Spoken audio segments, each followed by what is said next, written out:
Come with me to a private yacht in Marina del Rey. Here's me with Captain Trevor. The yacht was called Calico. It was a beautiful yacht with a kitchen, galley, and bedroom.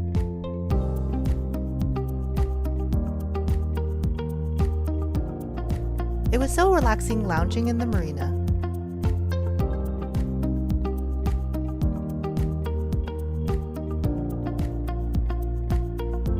We brought our own catered lunch, which included lobster rolls, fish and chips, and clam chowder.